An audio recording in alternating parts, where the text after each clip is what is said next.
Hello everyone and welcome back to my channel. For those of you joining me for the first time, my name is Melissa Reed and I am a mixed media artist from Pennsylvania. So today I am working on a piece of watercolor paper. It is 6 inches by 9 inches and I'm just taping that down to my table there with a little bit of painter's tape. So my goal for today is to use some acrylic inks in conjunction probably with some fine line work. I will know a little more once I get the ink down and see what I'm working with. As I've mentioned in many other videos, I am an intuitive artist, which means I don't go into a piece with a lot of planning. I just really kind of like to start and let what happens dictate my next move. So I've got some different inks and different colors of paint out here to get started with. I've got my bowl of water, and the first course of action is just going to be to get my 2-inch flat brush and get some water down on the surface here so that I can get started putting down some ink. I've got 2 acrylic inks there that I'm using. That first one is Red Earth, and that is an Indian yellow, and I'm just adding a little bit more water on top of that to spread them. There's also an orange in the same brand there. I'm going to have links to this and I will have links to several of my frequently used items here, and I'm also going to have a list of items specific to this video. That is titanium white in the golden brand fluid acrylic. Just added a little bit of there on top, and I've got a lot of water sitting on the surface there, so you'll see me with a paper towel removing a little bit. I also left the hairdryer process into this piece. Often I'll edit the drying process out, but with the acrylic inks, and as with watercolors, any kind of liquid media, the hairdryer will move that across the surface of the paper or board or whatever you happen to be using, and that will often influence the design that it makes. So when I am using the more fluid media, I like to go ahead and just leave that part in so you can really see the movement and see what's going on and where we get to for the next step.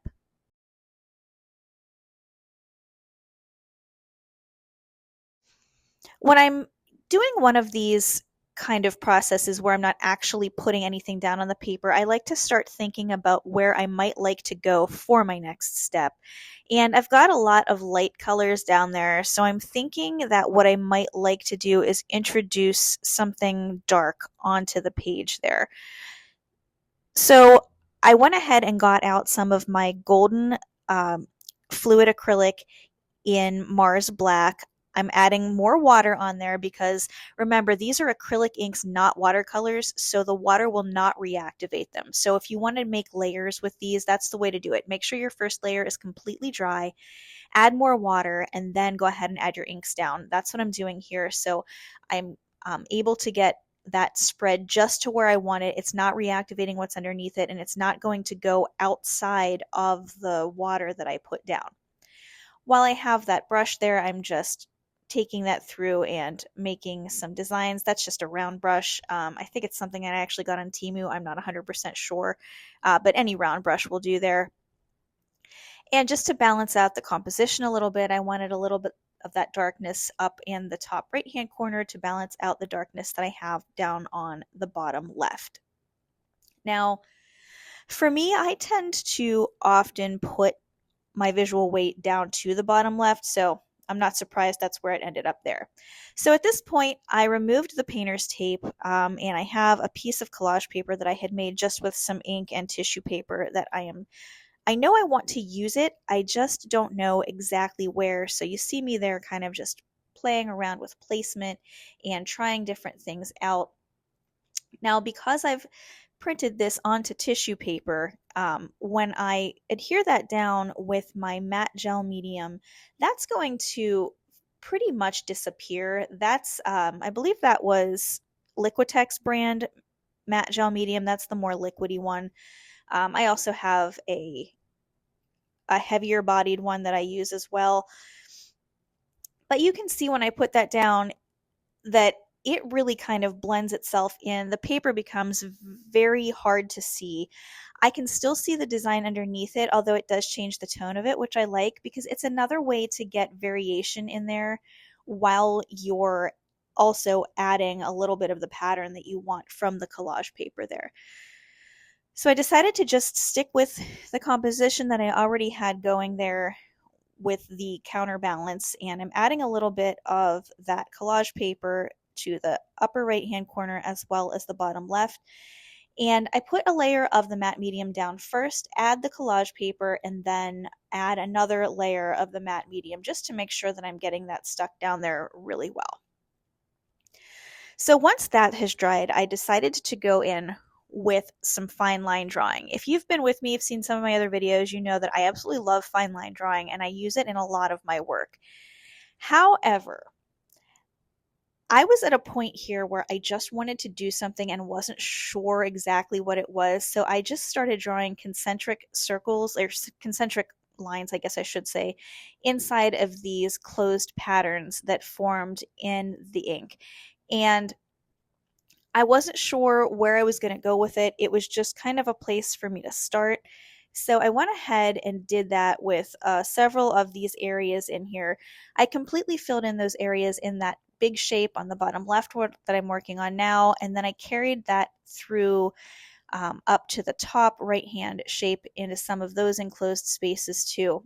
Now, I end up not keeping these in the piece, but I kept that part in the video for you because I think it's important to see another artist, and especially an intuitive artist, and their decision-making process. So while I didn't like the outcome at all, I'm leaving this in here, and you can see what I did to change it to a, I hate to say fix it because it sounds like a mistake.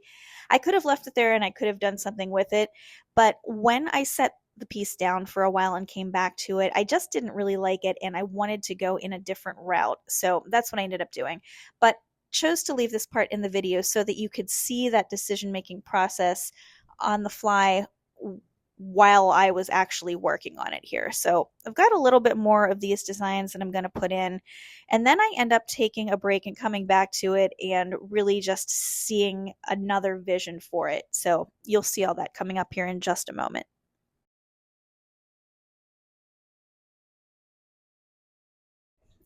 As an intuitive artist, like I said, each move kind of dictates the next. And sometimes I just don't know right off the bat what I want to do. So I will take breaks, sometimes let a piece sit overnight or for a few hours and come back and take a look.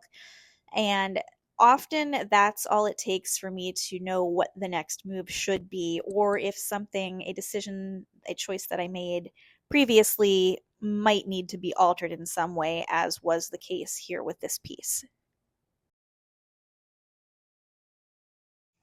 I've been using fine line with these Micron pens in so much of my work for decades now, and I really just always keep going back to it because it's such a therapeutic way for me to make art. I mean, it allows my mind to kind of go into a state, almost a meditative state, that is really hard to duplicate. I can't really explain it. If you get it, you get it, but for me, it's almost like a form of therapy. So this is the point where I actually start really liking the quality of line that I'm making here with these larger lines that I'm putting off to the side. And I end up following through with those kind of down in those spaces that are currently empty. And I really like the way that that is kind of panning out for me there. I think it was about right here where I started realizing that I wished I hadn't put those concentric lines inside those enclosed spaces because I just wasn't loving all of them. I didn't mind them at the bottom inside that large dark shape, but I wasn't really loving them at the top there, and I thought of a better way to deal with it. So I did go in and alter that in the next segment, which I will show you here in just a moment. Incidentally, thank you all for everybody who has been subscribing. You guys are great. I have my numbers have gone up so much lately, and it's all thanks to you. But if you do like this piece, hey, give me a thumbs up here. Just take a second. And if you haven't had a chance to subscribe, go ahead and hit that subscribe button and also the bell notifications. Sometimes YouTube doesn't push out videos for whatever reason. It does kind of what it wants to do. So just know that I do put out a new video every Friday morning at 10 a.m. Eastern Time. And if you want to be notified of that, go ahead and click that little bell. So I start putting in some more of these lines, and what I'm doing here is large shapes with very sketchy lines. I am purposely not keeping those lines clean. I'm going back over them to create like a shadow line, not a shadow, but another sketchy line over top of the one that I just put down. And to create a little bit of dimension and interest, I'm using different thicknesses of lines, and I am going over the places where the lines meet and darkening those areas. I'm darkening up some of the areas where the lines are next to each other to give a suggestion of dimension and just a little bit of, I guess we'll call it rudimentary shading, just to kind of make it a little more interesting looking so that we don't just have thin lines there. You can kind of see what I'm talking about as I go through this. I'm already wishing that I had done this on a much larger scale. I could see something like this done on quite a big either sheet of paper or canvas or board.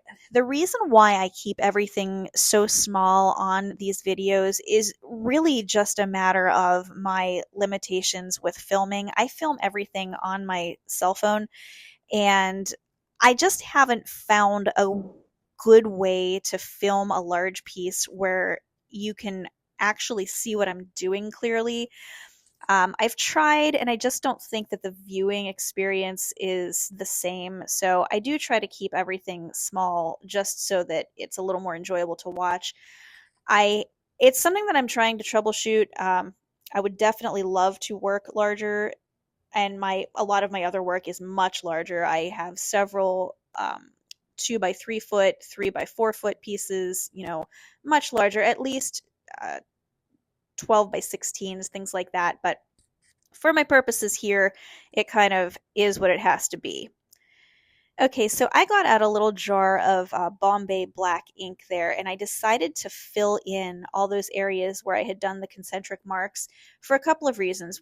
One, I didn't really like them the way they looked, and two, I thought it could use a little more darkness up in those areas just to balance out the darkness at the bottom.